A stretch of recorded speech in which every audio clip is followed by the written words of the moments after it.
Alrighty, everybody. World of Warcraft Blizzcon Q&A, The War Within and WoW Classic. This is a WoW cast video on the Blizzard Entertainment World of Warcraft channel. This is a post-BlizzCon 2023 video, and again, it is going to have both. It's about 60%, it looks like, the War Within, and then the rest is 40% about Classic and Season of Discovery. For those of you tuning in and dropping by, much appreciated. Let's sit back, relax, enjoy, and if I need to pause the video, I will. Otherwise, let's keep it running. Let's keep it rolling. Subscribe to us on YouTube, follow us on Twitch, follow us on Kick. We are live on all platforms, except for Kick, sorry. We're live on YouTube and Twitch, and then we also upload on YouTube. Hey everyone, welcome to WoWcast. Today we're going to have the Q&A about the War Within. Please introduce yourselves. Hey everyone, I'm Ian Hasekostas, Game Director on WoW. Hello, my name is Morgan Day. I'm one of the Associate Game Directors on World of Warcraft. Thank you guys so much for hanging out with me. And let's go straight to the...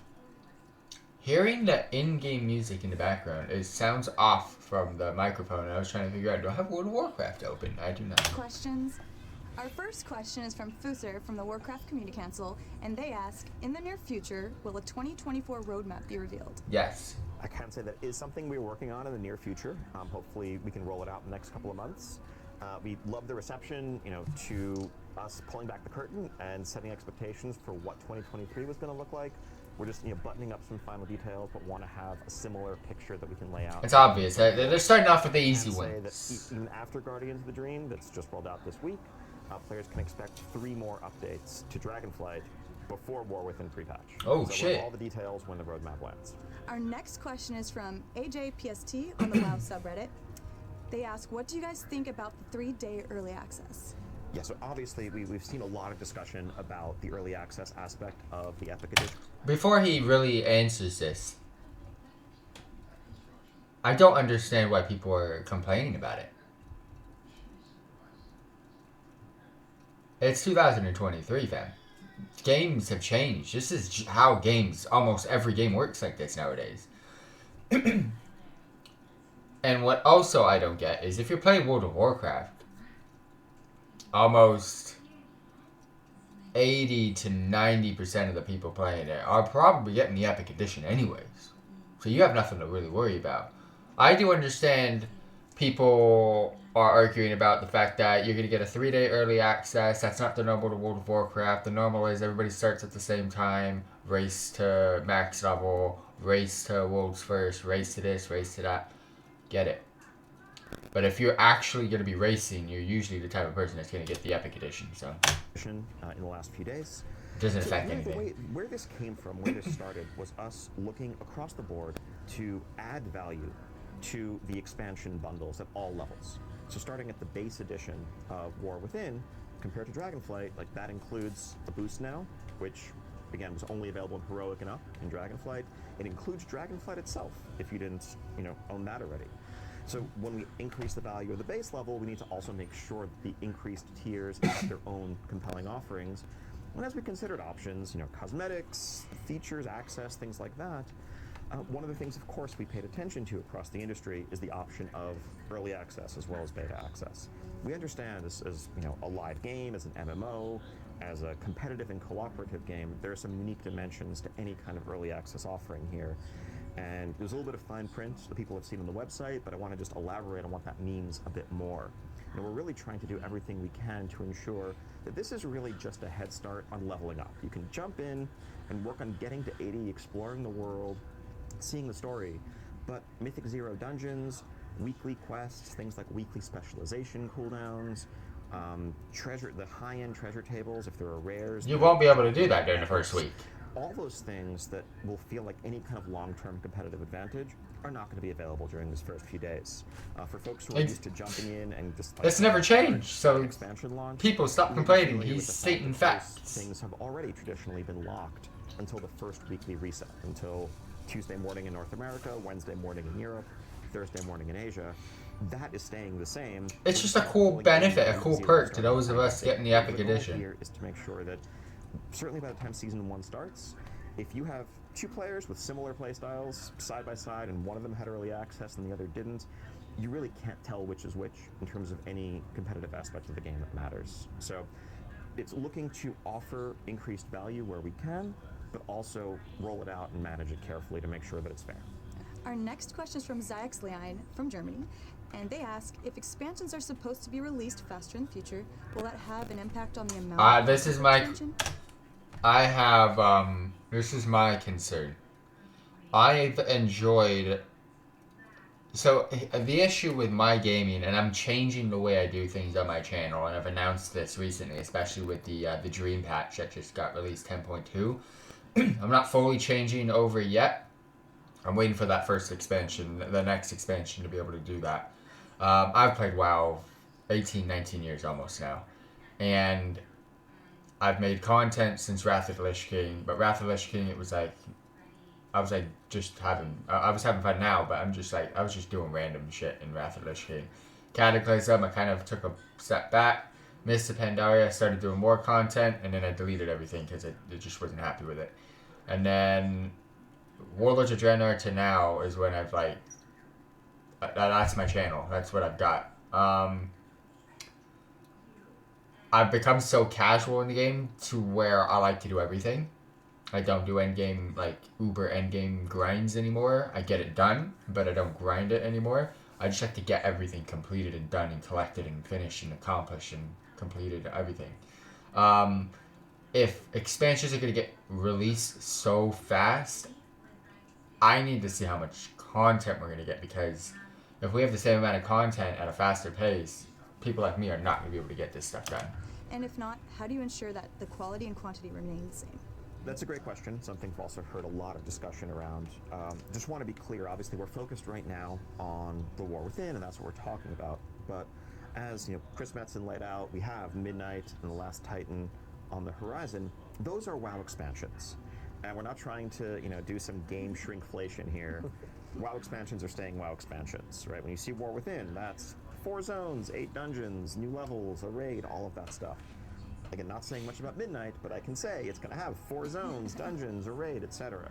And so really that's what we're holding to. Now, we've made no secret of the fact that we want to reduce lulls and gaps in our content delivery over the years. A lot of the investment we've made in growing the World of Warcraft development team in recent years has been building towards realizing this exact goal, being able to deliver a steady patch cadence, content update cadence like we've seen throughout Dragonflight, while still being on track for a big, ambitious expansion offering on schedule. And when you opt into War Within, you're not just signing up for what's there at launch, you're signing up for a continuation of that frequent Dragonflight style update schedule. Oh, okay. Our main goal is to ensure that we're telling the story without meaningful pauses or lulls, but also with this. That makes sense then, because Dragonflight has, I've felt, one of the best expansions in regards to releasing content. It's not too fast and it's not too slow. I think they're trying to get across the table that like first patch and that last patch of every expansion that just gets drawn out for like God knows how long. It's just like, we'll play it, we'll complete it, and then we got like 3-4 more months of what the fuck's going on.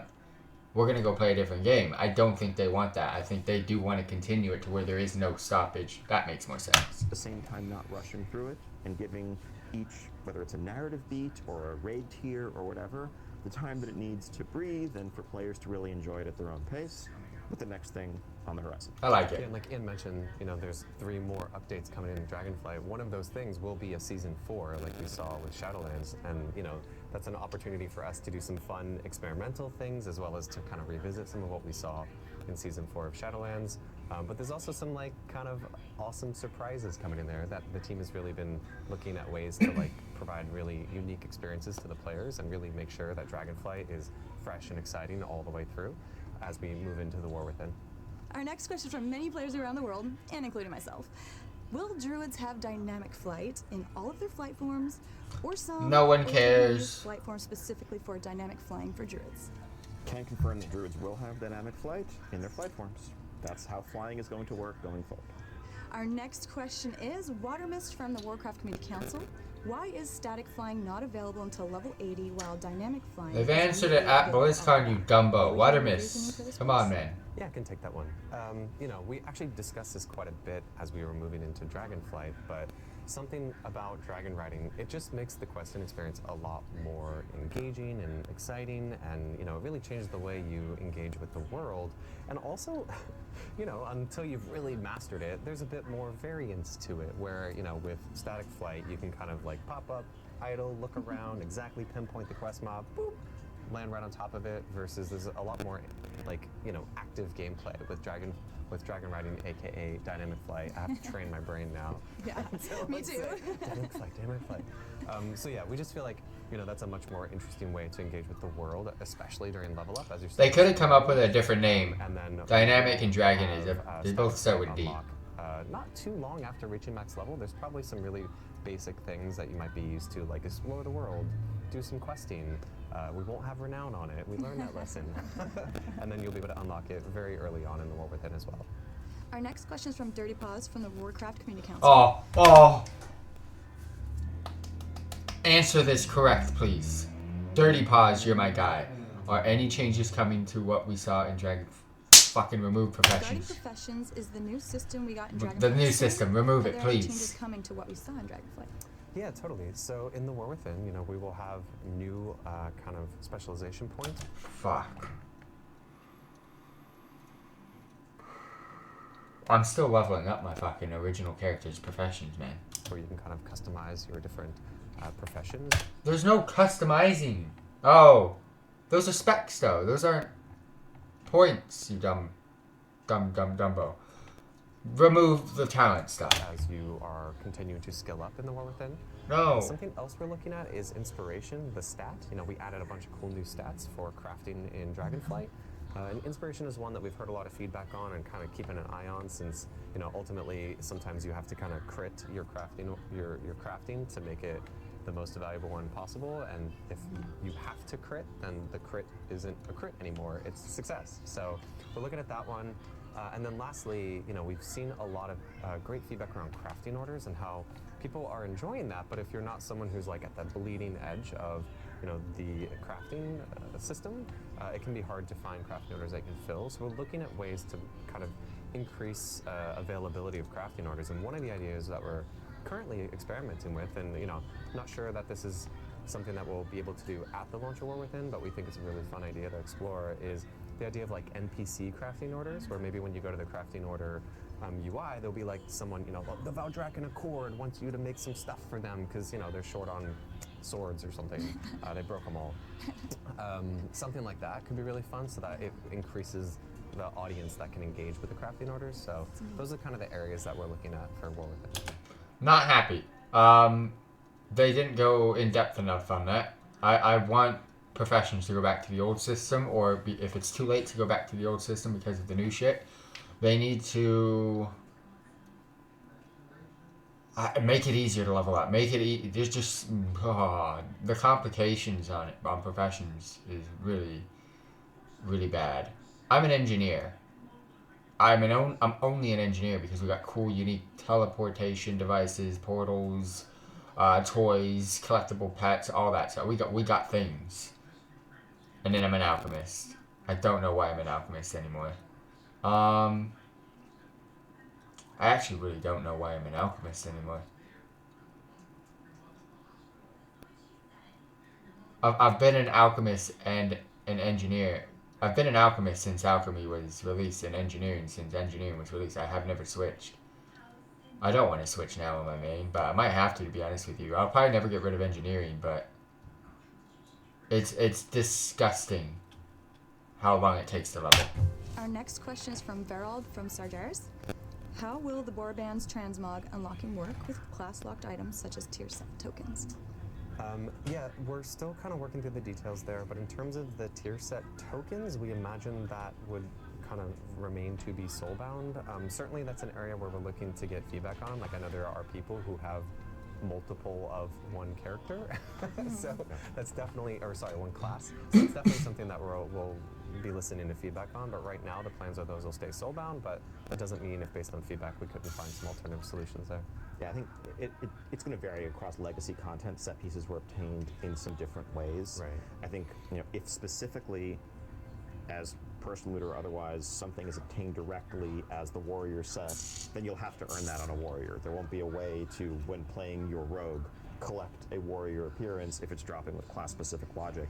In others, with regard to generalized item drops, though, the goal is just for armor type not to matter. Okay. Once you have the item in your possession, if you don't know the appearance will be added to your warband. Class sets are a fun one though, because it's changed how those have actually been acquired so many times over the years that the team's really gonna have to dig in and look at each individual one and hopefully come up with solutions, but yeah. I trust them, I believe. Our next question is from Maury from Discord. Can we opt out of warbands? Who the fuck are you? Who gave you the right to ask a question? Just don't play an alt, you dumbo. Can we opt out of warbands? Not currently. That is not the plan. You will have your warband on across all of your characters. Just don't play the other four certain characters, three elements of characters. warbands that maybe you wouldn't want to have available on like a brand new character, right? Like one of those examples is exploration. We know often exploration is actually really helpful when you're leveling a new character to know, wait, where haven't I been, right?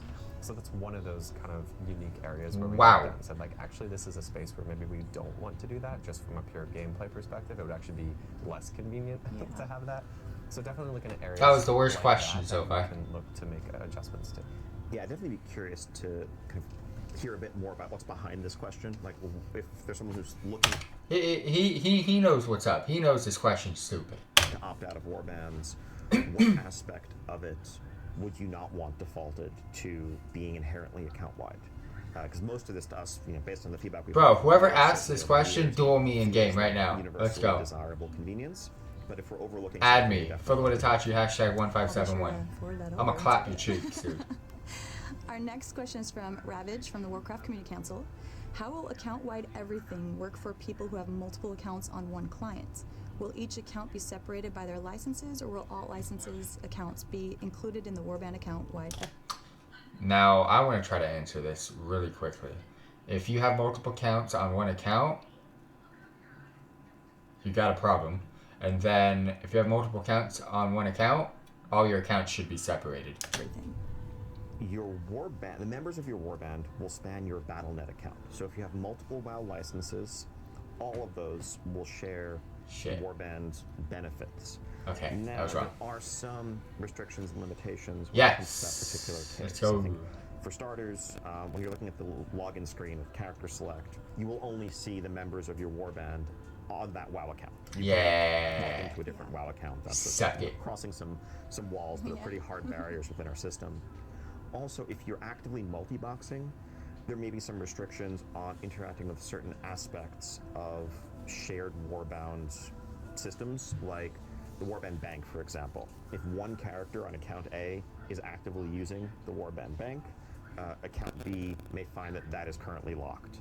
Again, that's simply just for transactional security and other things along those lines.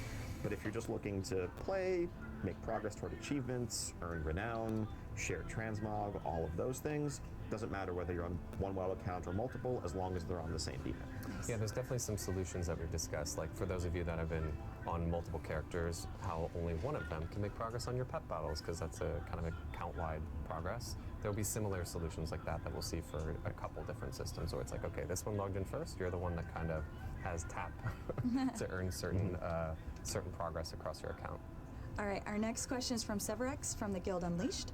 How will account-wide rep work with the opposing factions, such as Frenzy Heart Tribe versus Oracles and the Aldor versus the Scryers?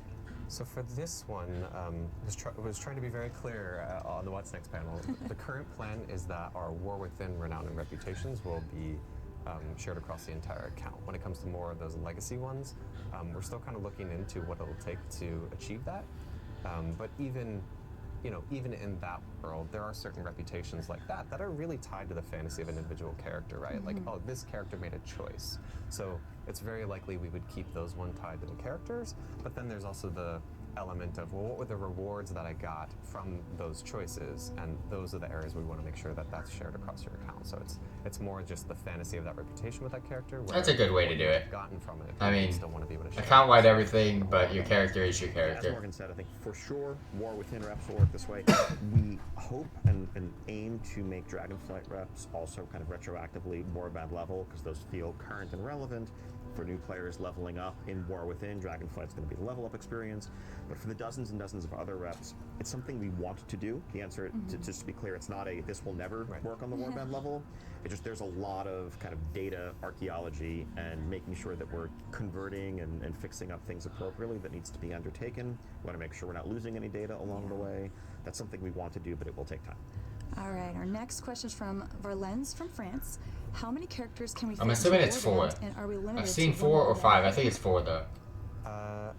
I believe it is 50 characters per WoW account, but like we said, you can have 60 more. as of Dragonflight. Oh, 60 Yeah, used to be 50. Old info We here. raised the cap because of those amazing hardcore altaholics out there who had 50 characters, and then we're like, here is Evoker. Delete one of your characters. Okay, let's raise the cap. So yeah. 60 per WoW account, but like we said, you can have multiple accounts in your warband, but only one will share the character select screen. So lots. That is a lot. That the is so much. Nice. Our next question is from the Cat's Meow from the Guild of Garbage. Will Mythic Plus portals be I mean, they should be, no? Yes, so as of about 12 hours ago, I was talking to the team and felt like, yes, in War Within, your portals can be account up. No, it should be. All right. Our next question is from Roland from France. Can we customize the background of the Warband menu, please? So this is a request we've heard from a few folks since rolling out the look at the new character select screen. We're going to have one cool backdrop at launch in War Within. Definitely feedback there is heard loud and clear. We're looking into, I think adding that functionality and customization down the line. It's not going to be something we can do right at launch. But I think, as we've said a couple times, we really see warbands as a foundation to build upon.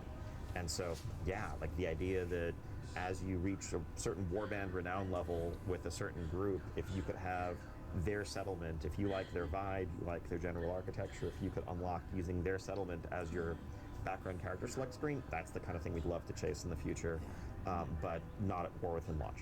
Okay. Our next question is from Alistair from Germany. Since you're also revamping the banks through the Warband feature, are there also plans to revise or expand the general bags bank storage system? Will we finally be able to replace the standard bag? No plans currently to look at a broader... Check out Void and Storage, please, ultimately, because it's often really when we hear this dumb. feedback, we'll look to try to really look at more tactical solutions, right? Like I think Guardians of the Dream is a great example where we heard a lot of feedback around people's bag space, and the item upgrade system was something that we looked at to kind of help resolve some of the problems there. So, in Guardians of the Dream, those will move your crests and stuff will move into your currency tab. Another one that we talked a lot about was, I mentioned you might need some key. I hope they realize they replaced crests with damn seeds.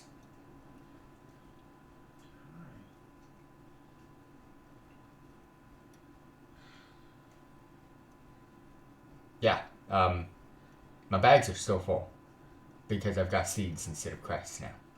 Crests are now in my currency tab, but we got seeds. We got green seeds, got blue seeds, got purple seeds. We've got the weekly seeds to buy stuff. There's a lot of seeds. I say the system's good right now, but check out Hint Void Storage because you can't put a lot of unique and soulbound stuff in there. It's a mess. Keys to open some chests and delves, and right from the onset we're like, okay, please don't make me have a ton of keys in my bag for this. So the team has already talked about having those keys kind of live in the delves UI so that you don't have to carry those around your bag. So definitely looking at tactical ways to fix that, and anytime that people do feel like, there's so much stuff in my bags, that's really great feedback for us to say like, okay, but how are we creating this problem for you? And really looking at that from that perspective versus saying, okay, let's just make your bags bigger and bigger, when in reality, it might be problems that we're creating that we should be solving in different ways. I will also add, though, that I think... You can put the pet battle stuff on the currency tab, please, because I got a full 30 36 slot bag of pet battle currency. The way the OG character bank works is something we want to improve. Our focus right now is just on warband storage.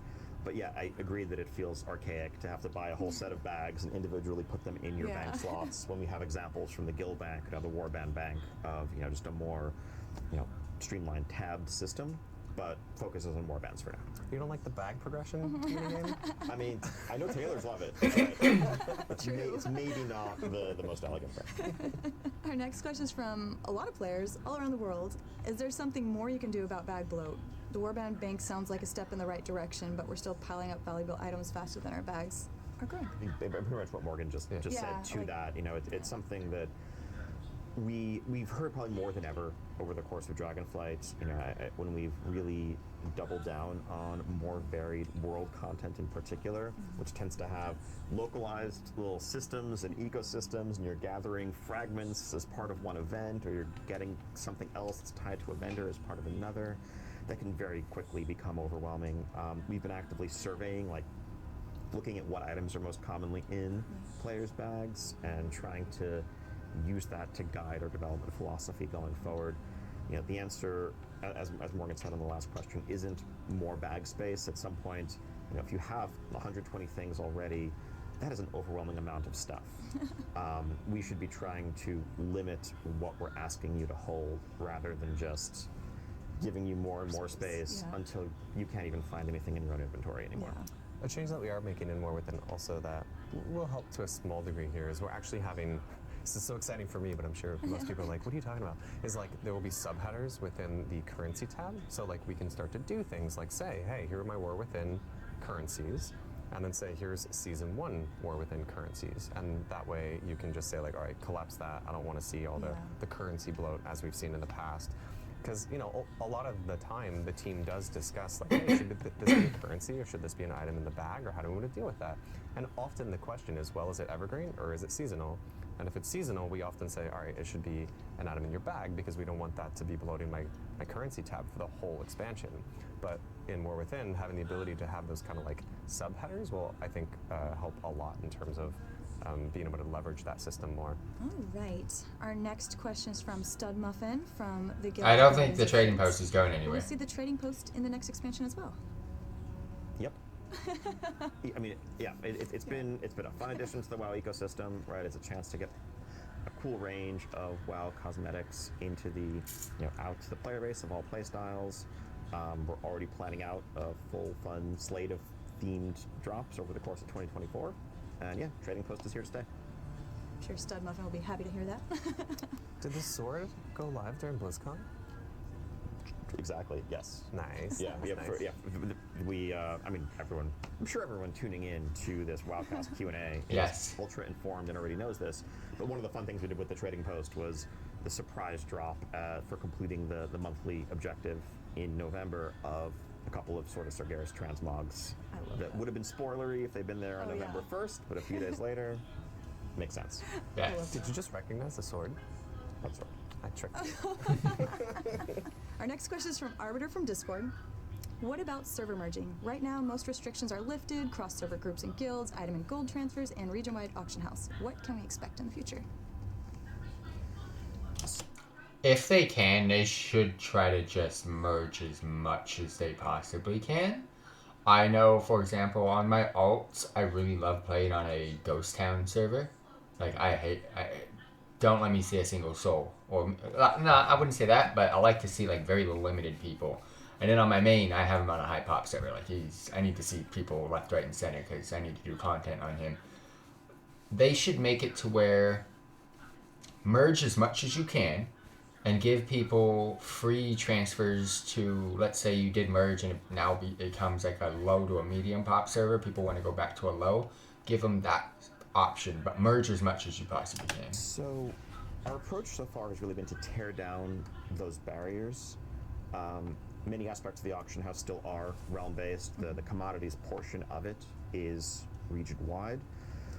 But there are still a lot of things that are rooted in server, not least of which is everyone's names and their guild names. But really, for now, our focus is on making it not matter what server you're on when it comes to basically any facet of your gameplay. if we reach a point down the line where like we fully accomplished that goal, and it really raises the question of why do these exist at all, that's a bridge we would cross. But really, our focus is on the player experience first and foremost. Our next question is from Phenomenon from the Warcraft Community Council. Will there be another stat squish, and if so, what does that look like this time? If another stat squish is enacted, will the team be looking into the after effects that There shouldn't really be anything. It's still... So we're not currently planning on a stat It's squish small enough for to not bother. Within. We're going to have some pretty large numbers, but they're comparable to numbers that we saw in Legion, let's say. We are almost certainly going to do a stat squish again at midnight when we get there. We've gotten better, basically, at doing this over the years. Makes sense. Less of an ad hoc process and something we have more structure around. So I think I'm confident that we'll be able to better address legacy scaling. And as always, when we roll it out, make sure to roll it out from day one of the midnight alpha, so that we can have all the time needed to get any feedback or catch things we might have missed to make sure that it's not disruptive when it comes to legacy content. Our next question is from Raining Metal from Discord. Will the nature of the group finders, such as for looking for raids, dungeons, and time Can we just get rid of LFI? So there's and mythic aspects keys there that we want to continue to expand. The pre-made group finder is inherently cross-faction for groups. But the pre-made group finder is bullshit, because I can't whisper people on the other freaking faction. So if they want me to link an achievement or do anything and whisper them my anything, I can't do it. I have to put it in my little note, but you can't do links in the note. So it's like, they gotta trust me, or it just doesn't work.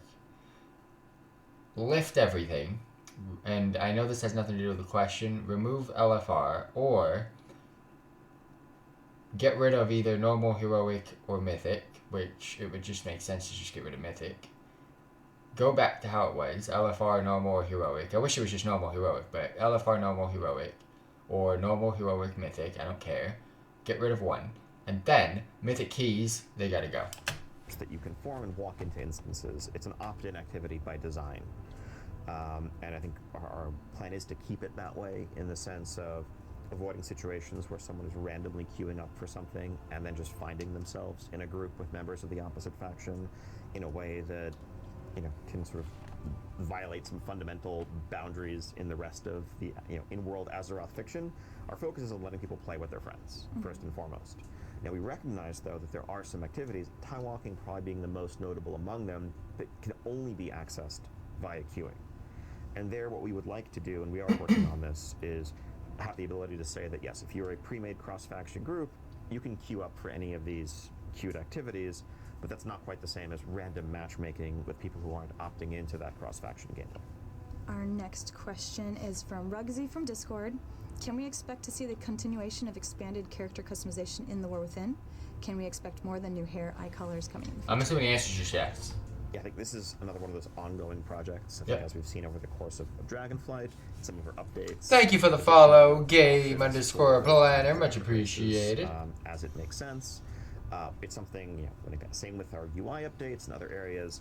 We want to just keep adding options, keep adding variety, and I think certainly we've learned from Evoker customization, for example, how to offer some more areas of customization that we would love to bring to other player races down the line. Our next question is from Shalandana from Germany. Why do we travel back in time in Midnight the Last Titan, and what does this mean? Are we talking about specific zones or an actual complete new old version of it? I think there's a misconception at the root of this question. Yes. This is definitely, we're not traveling in time at all. Yeah, that's what I thought. Just healed the time ways as of Dawn of the Infinite recently. We don't need to venture there anytime soon, promise. The question seems Chris dumb. said returning to the old world. He didn't mean old in the sense of temporal, but actually just returning to these familiar lands that we had visited at times in the past and seeing how they've changed and telling new stories in them. And I think one of the things that is really essential for us when it comes to future World of Warcraft storytelling, and that we want to make sure we're able to do, is keep these iconic spaces vibrant and relevant. A world where it's, okay, we've been to Northrend and we told the story of the Lich King there 15 years ago, therefore we can't use it anymore, is not a world that really best serves the Warcraft franchise. So in Midnight, yes, we're going to be returning to to the lands. I'd love to of see how this Blood goes. Elves, the lands around Silvermoon, the lands of Kel'Thalas, and we will see how they have changed in the time since the Draenei arrived and the Blood Elves entered into World of Warcraft in 2007. But also we're going to expand and reimagine them. Same with Northrend in Last Titan. So no time travel here, only moving forward. I love that. Yeah, and since I'm sure people will have a thought on a follow-up, we'll absolutely make sure that you can, dynamic fly and kind of traverse around those spaces as you would expect, since right now I know in kind of some of those older spaces that's not currently available, but that's part of the fun of revisiting those spaces is kind of not only bringing them up. I'm looking forward to Quel'Thalas for sure. How they look, but also like Ian mentioned, making them kind of come to current day in terms of the timelines, as well as allowing all those cool features. Yeah. Imagine flying north from the Plaguelands and finding yourself in the space north of the Plaguelands without a load screen. Crazy. Our next question is Zella from the guild Almost Sane. In the deep dive, it was mentioned that some flying mounts would be ineligible for dynamic flight due to animation concerns. Could we get some examples of this? So I think adding dynamic flight to a mount, it does require a new custom suite of animations for banking and everything else. For some of our flying mounts, that's more challenging than others. There's some that The flying disc mount. Let's see this in dynamic flying, guys. are just simply more awkward to have. It wouldn't make sense. Reasonable. Think mechanized or I was very Mim's head. stuff like that, exactly. And so we're working through that process. Our goal is we would love to eventually be able to say all of them, any mount that can fly can also dynamic fly, but we have some challenges to work through before we can completely commit to that. So just trying to be reasonable in setting expectations. We're definitely going to come out the gates with hundreds of mounts that can do both, but we'd love to get to 100% eventually. Yeah, I mean, the goal philosophically with mounts is always that they be, a choice. It's a collection. It's something that I want to choose based on an aesthetic. We don't want there to be objectively, right or wrong choices when it comes to mounts. So, we really want to get as many of these mounts into players' hands that can dynamically fly, but also, even if we can't quite hit 100%, we feel like it's very awesome to be able to provide a lot of these other cool ones like we saw. Flying disc mount ain't getting dynamic, bro. I'm stoked for those to come out. It's a big deal. I love it. I'm so excited. Our next question is from Moonfire from the guild Karazhan Chess Club. Love that guild name, by the way. Are Delve Gear Awards going to be done in a raid lockout style, daily Cool mythical question. style, or something new? I wasn't thinking of this. Yeah, so caveat here, this is all subject to change based on player feedback. We're excited to get this into players' hands with, alpha and beta as soon as possible. Currently, what we're thinking is that you'll be able to run delves kind of as much as you would like. We don't want to have lockouts or anything on those. But as I mentioned, there will be these keys that you can collect, both rare and epic keys. An epic key would probably be something that is given from the Aiding the Accord style quest, like on a weekly cadence, where the rare keys you can earn from doing activities in the outdoor world, and those are a bit more repeatable. And the gear would most likely be coming from those big, locked chests. But you would still be able to earn things like reputation, faction, a lot of other stuff from running a delve, as well as just if you want to kind of see how high you can push in your progression, you'll be able to do that whenever you feel like it. You won't need keys to get in there. So basically, short answer is yes, there is going to be a lockout on gear, because if you fully just want to gear in outdoor content, it gives you the same item level gear as the current season in PvE and PvP. That wouldn't make sense, because why? Well, you would outgear the PvP and PvE within a week if you just want to farm delves. So yes, there is a lockout. Now, what he's saying is you can continue to run delves for things like reputations, currencies, etc. You can technically just do the same thing in the other stuff. So so that's gear, the plan that's a delves different. in terms of the rewards and the items. Common sense, that peeps. will Common flow. sense. And of course, you'll be able to get gear from the Great Vault from the delves. Yeah. And the current plan there is that you'll be able to kind of fill that outdoor row bar from doing any number of those outdoor activities. But the we call it high water mark, right? How high of the eye level you're going to see from the delve or from the outdoor row would be from how challenging of a delve you might have done for the week. All right, our next question from Akacha from Alex Draws a server. Do the hero spec trees mean we will get some of the old playstyles back, such as dual-wield survival hunter or two-hand enhancement shaman? This is a fun question. Don't know if you can answer it. Early on, like one of the ideas I loved was, we were talking about Priest and we were talking about Anduin, and we saw him in his kind of like battle gear, and I'm like, wouldn't it be cool to have a priest in plate armor? Like, look at Anduin, how cool is that?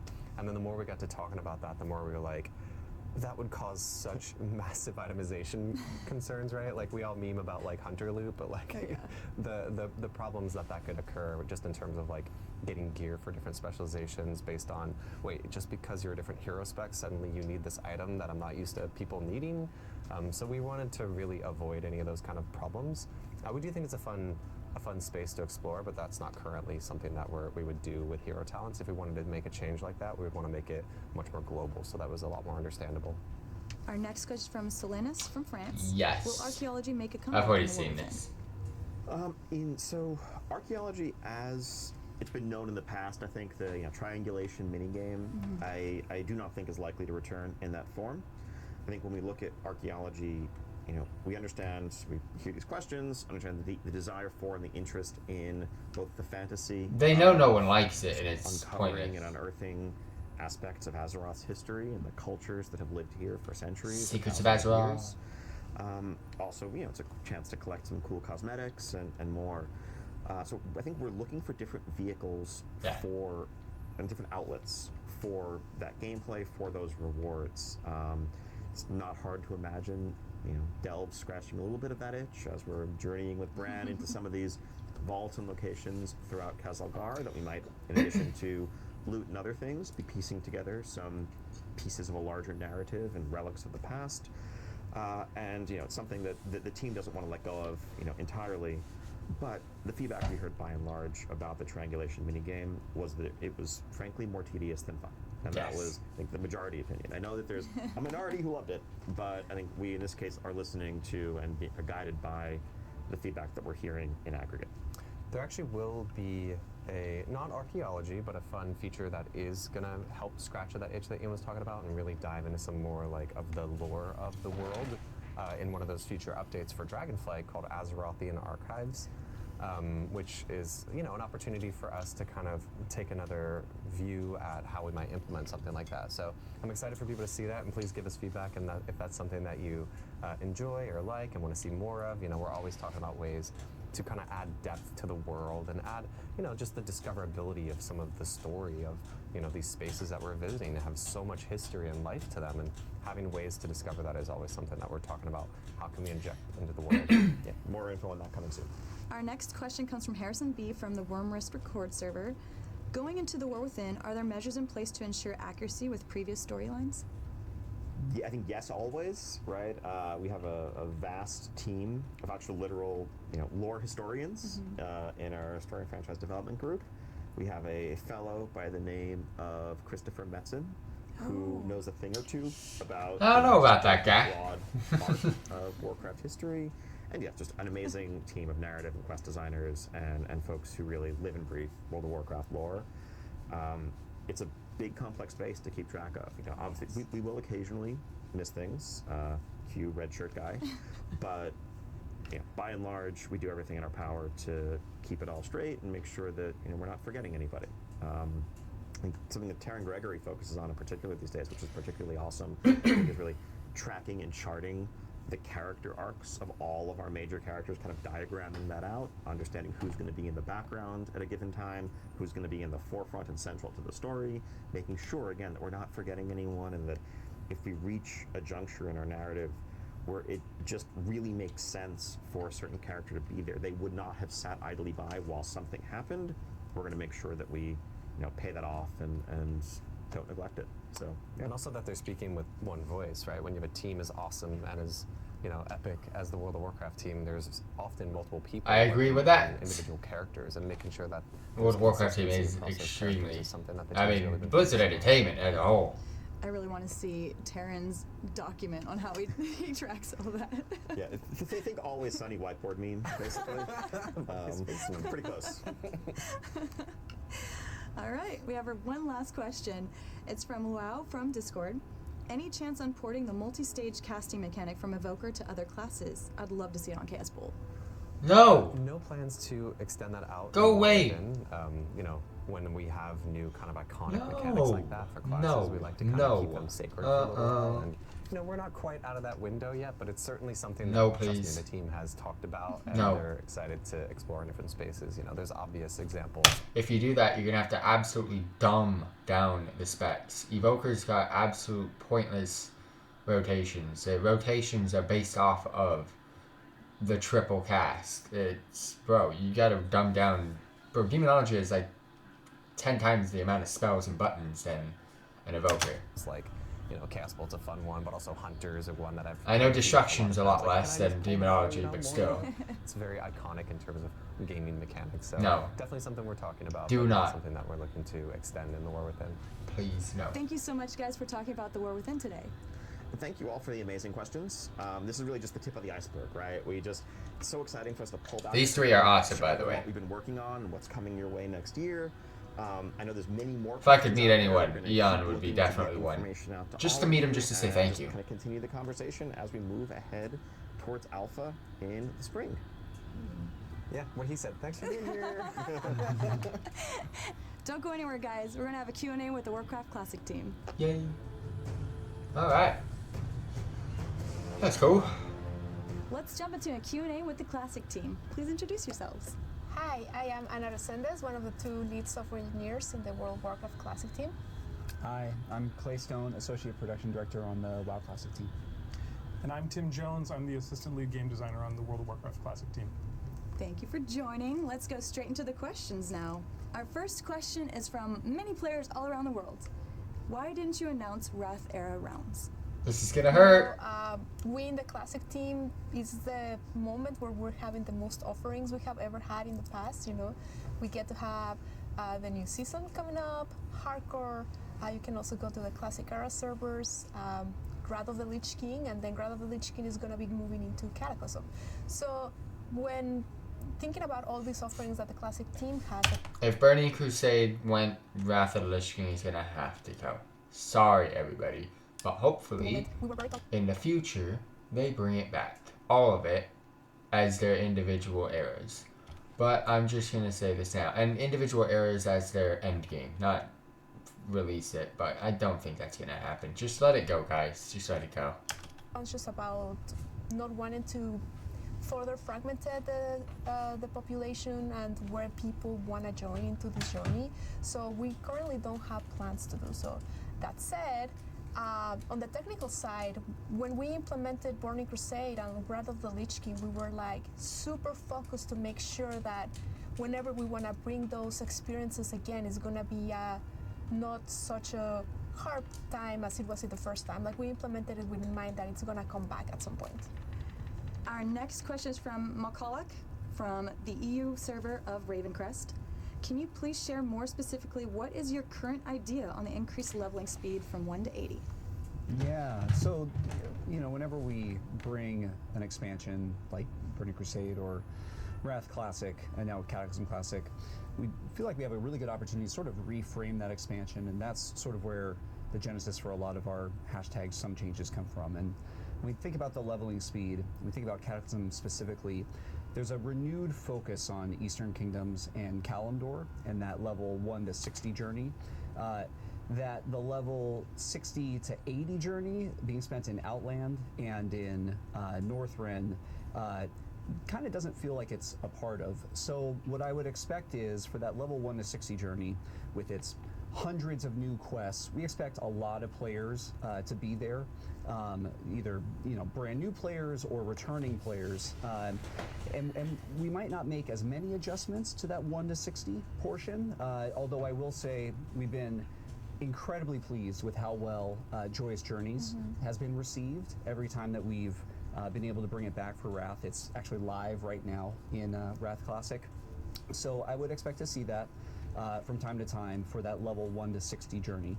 But the focus, I think, of our leveling changes there are really going to be focused on that Outland and Northrend experience before players return from Northrend at level 80 to complete their level 80 to 85 journey.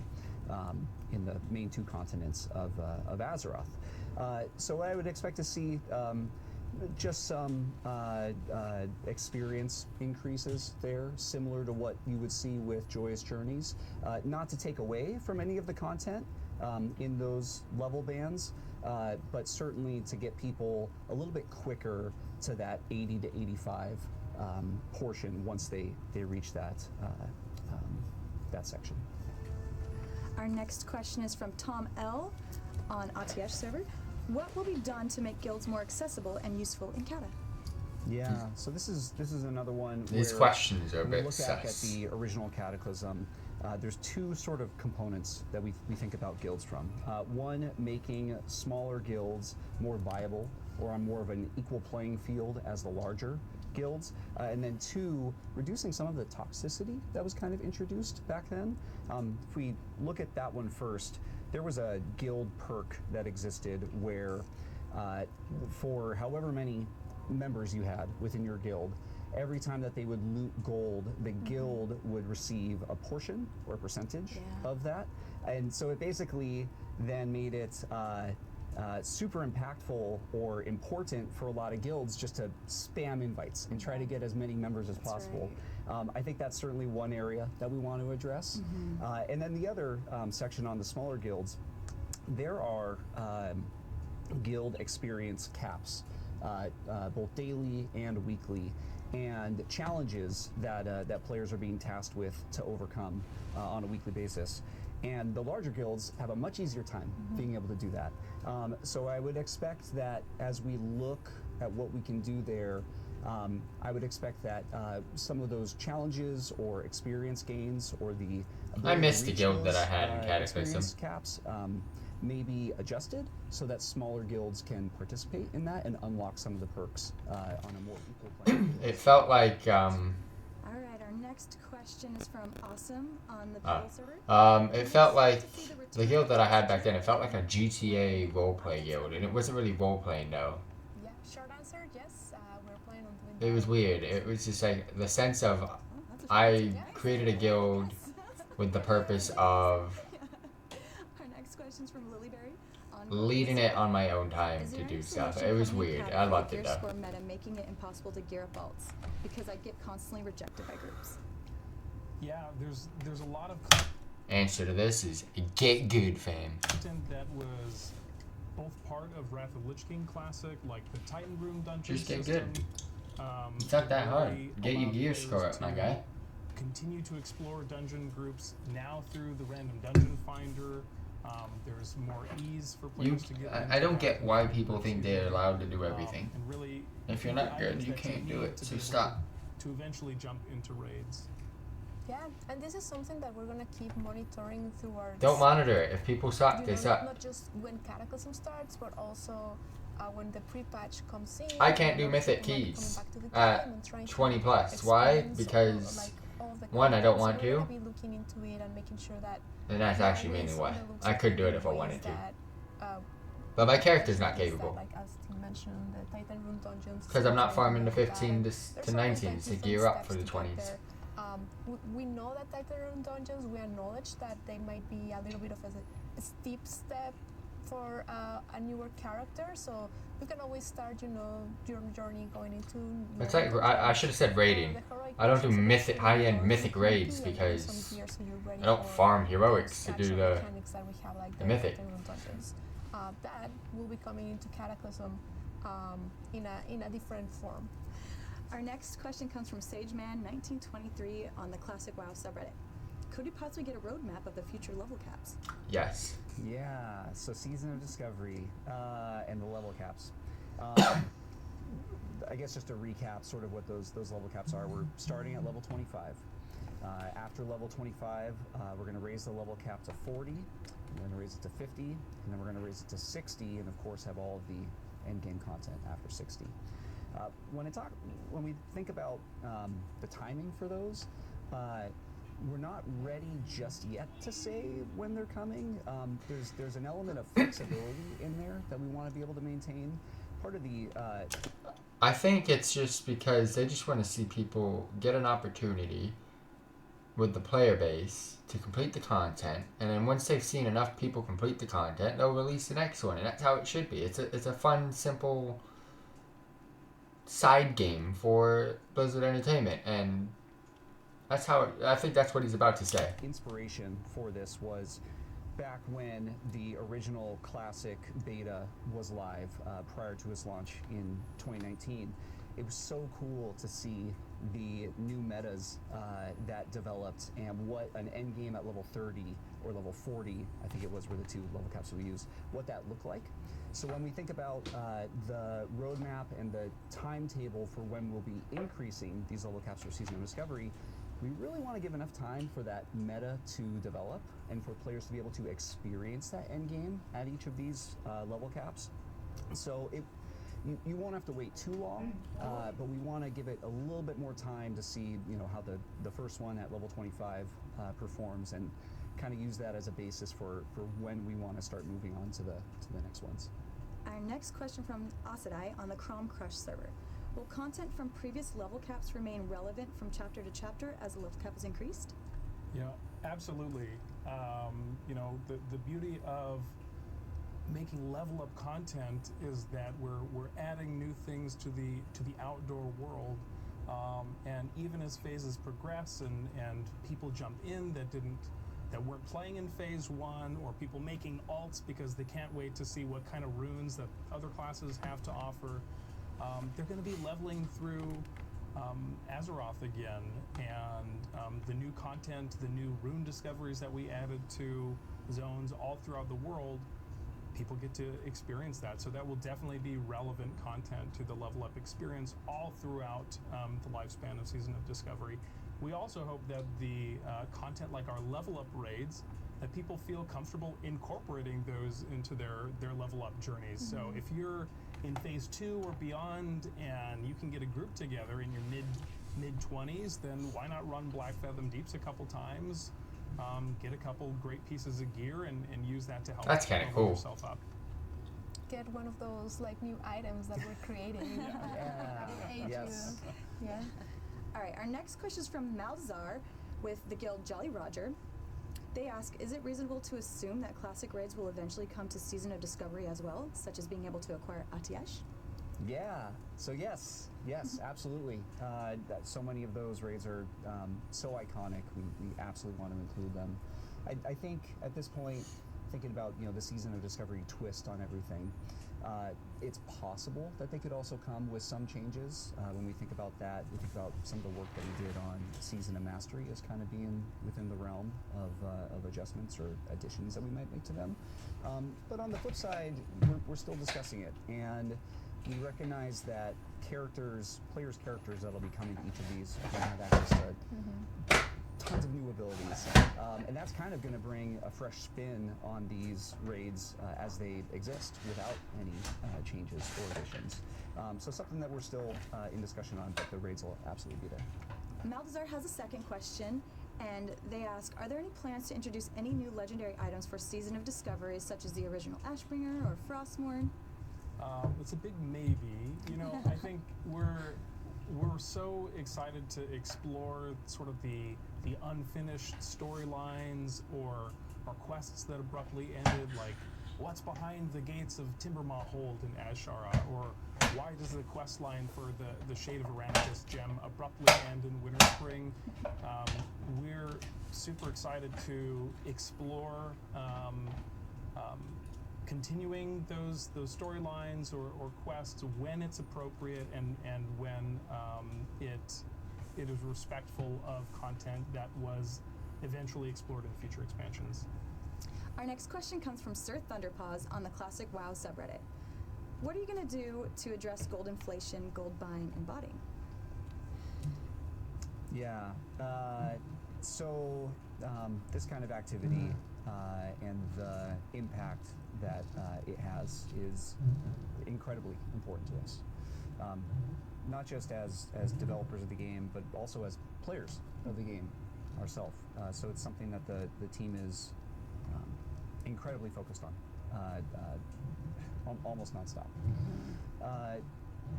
When we think about this, and we think about the tools that we have at our disposal.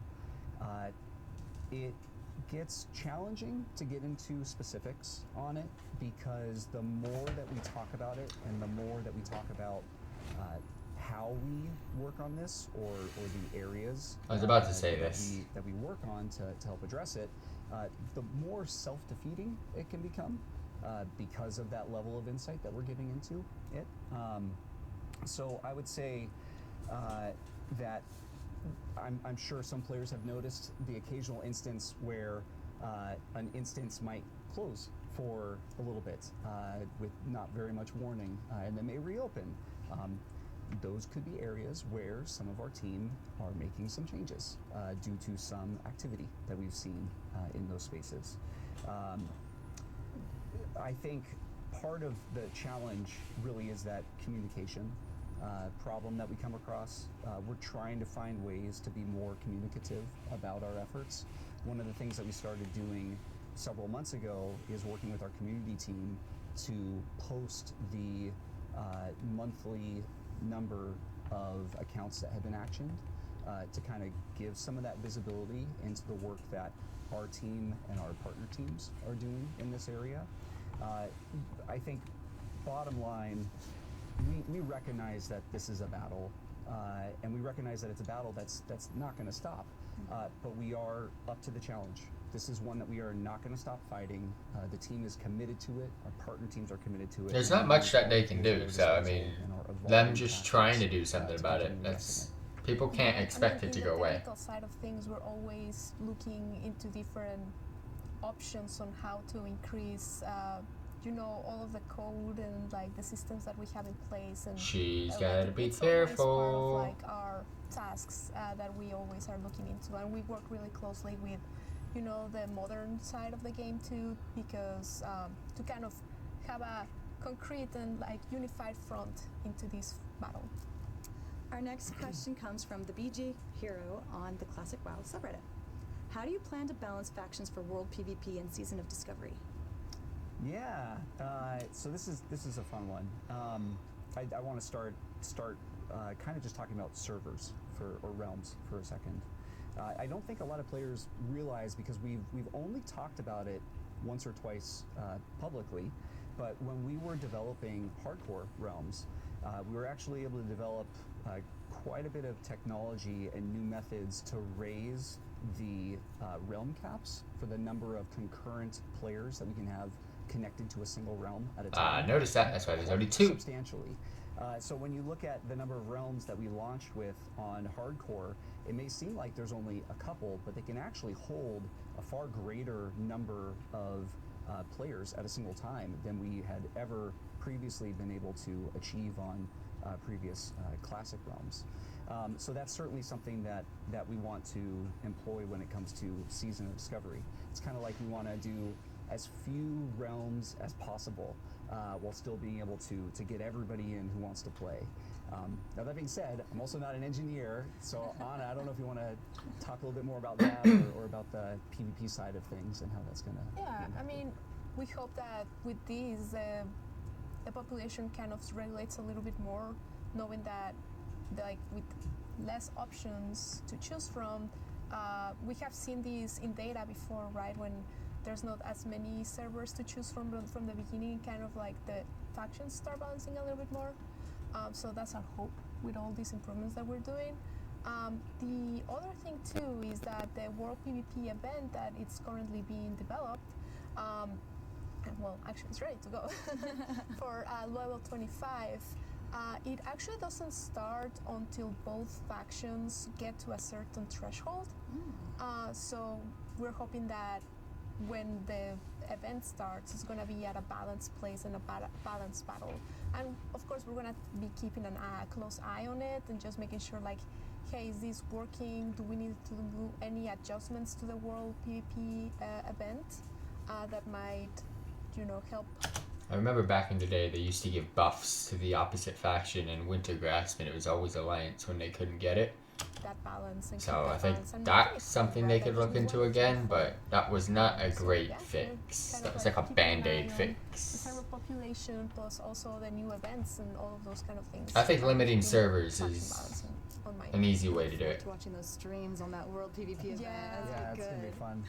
And that's like what's so much fun about Classic is that it's like I think of PvP in Classic as being like world PvP and those like epic battles with a bunch of people out there in the world. So it's gonna be really fun.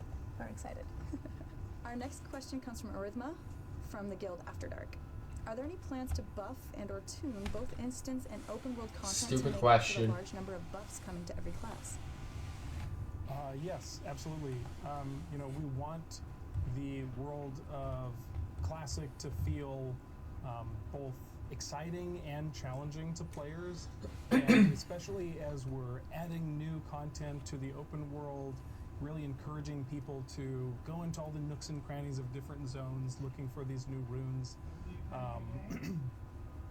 Players are going to get a decent amount of power from those runes, and so we want to not one-to-one counterbalance the difficulty of outdoor content. We want players to feel an increase in power, but we within reason.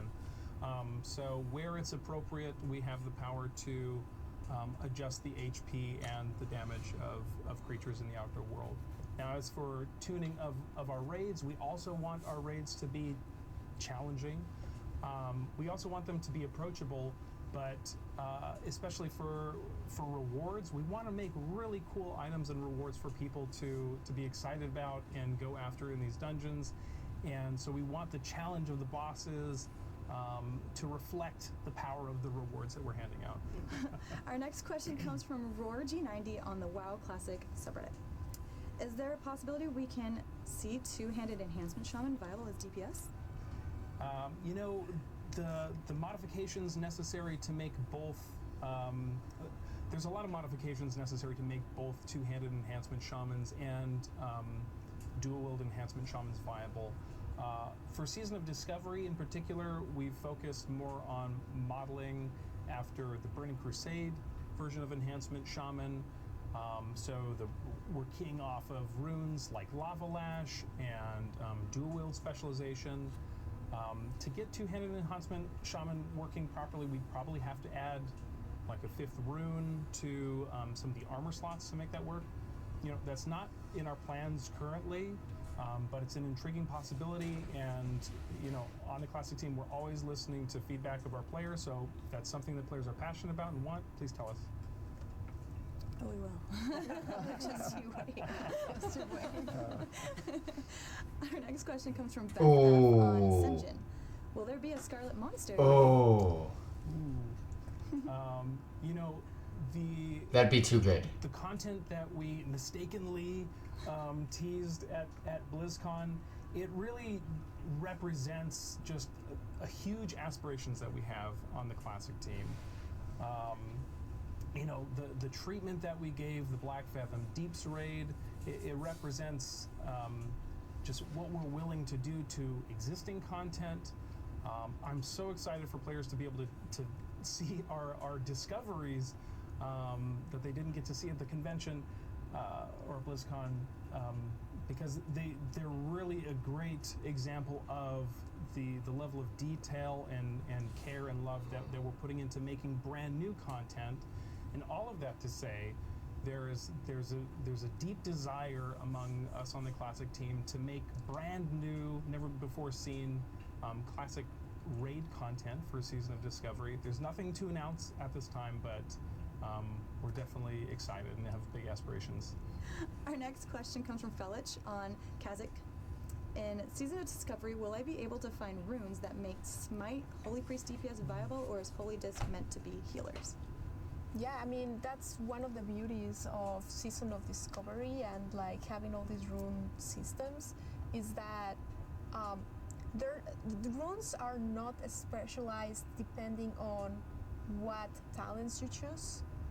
So there's like certain runes that if you read about them, they're more like DPS focused, like homunculus, And then there's other ones that are more healer-based focus, like penance or prayer of mending, right? But the idea is that you can mix and match them all, right? So you can be a discipline priest or a holy priest and go and pick the more on the shadowy side, on the DPS side, and there's nothing stopping you. So you can go and still heal with your abilities, but then also pick some of the DPS ones and still have the same ability as them. And on the opposite side too, right? If you're playing a shadow priest, maybe you also want to have a penance here and there and like play with it, and maybe you're even more of a hybrid of a healer / DPS. Our next question comes from Marcos from the Guild From the Ashes. I heard on the stream that with Season of Discovery, the sky is the limit. If so, what is the most radical change you'd be willing to implement? That's a great question, Marcos. You know, we really want to double down on the philosophy of the world as the main character in Season of Discovery. And, you know, the beauty of getting to work on level-banded content phases as a designer is that we get to focus on one section of the game at a time as it's relevant to players while they're leveling up. And whether that content, you know, manifests itself as outdoor world PvP or new world bosses, new rewards, new contests, we're gonna do our best to figure out where that content fits best within our new level banded content phases. Our next question comes from Viaprax on the EU server Storm Reaver. For the season server, will racials be rebalanced? That's a fantastic question. You know, racials are incredibly important to, you know, solidifying the fantasy. There's no need to change them. You're playing, whether you're a Tauren with Warstomp or Hey, come on, man. That's a dumb question. It really defines your character. But at the same time, we know that a lot of people choose certain races because it's the optimal choice, and we know. And those are dumb people. They love choosing the optimal choice. So Play what you want. With that said, we're not going to do anything. They don't make that much of a specifically difference, to these as racials. they currently exist on characters. However, some of the things that players rely on racials to do, certain stat bonuses like weapon skill that orcs and humans get with axes and swords and maces, we aim to assist with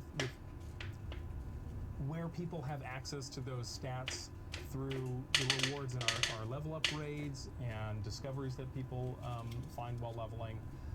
So people won't feel forced to, you know, get the Edge Master's handguards in order to be viable if you chose the race that you want to play because you like their racial abilities or you just like how they look. You know, another topic on the point of racial abilities is priests. Priests have a wide variety of unique racial abilities specific to their race and class. And, you know, one of the things that we haven't really gotten into details about in Season of Discovery are the rune acquisitions themselves and how some classes have some very unique ceremony associated with learning their runes. And priests are one of those. They'll be encouraged to go into the world and learn about the religions and the faiths of the different races of Azeroth. And so this is not planned for the level 25 phase, but in future phases we're open to exploring you know, priests perhaps getting access to the priest racials of other races in the journey of that religious exploration that they have to do. All right, we have one last question, and this is from Tyranny533 on the Classic WoW subreddit. Will Season of Discovery end with server wipes like Season of Mastery, or will servers stay open for future content once the level 60 phase is out? Yeah, that's a very good question. You know, we're really excited to have the level content facing that we're. It depends on how popular it is. So we're really hoping to. Season of Mastery was not. How players are interacting with the content release. So there was no Right reason now, to keep it. It is a season, right? So it is set up to be temporary. We always guarantee you that you're gonna be able to keep the characters that you create one way or another. how that's gonna look, it's not solidified yet. We're still talking, and we're gonna be seeing, as I mentioned, monitoring through all these phases, seeing how people are engaging, see what people love the most. So then we can find these characters a place, right? So keeping an eye on it. We don't have final plans on it, but we guarantee you that your character is going to be able to go one way or another. And of course, if there's like something that everybody just loves so much and they don't want to see gone, we're definitely going to talk about different options on how we can allow players to keep having the fun that they're having. Yeah. That wraps up our Q&A session. Thank you guys so much for hanging out, and we'll see you guys next time. Thank you, everyone. Thank you. Not bad. Classic was a bit boring. There wasn't really much, like, the questions were just dead. But overall, I mean, War, for World of Warcraft, that one was actually fun to watch with Ian. It was simple. It was simple. But other than that, it feels a bit weird staring at a screen that's paused with 4 people just staring straight into the camera. So I'm about to end this one. But if you guys got any questions, post down below, and I'll be sure to respond as quickly as I can.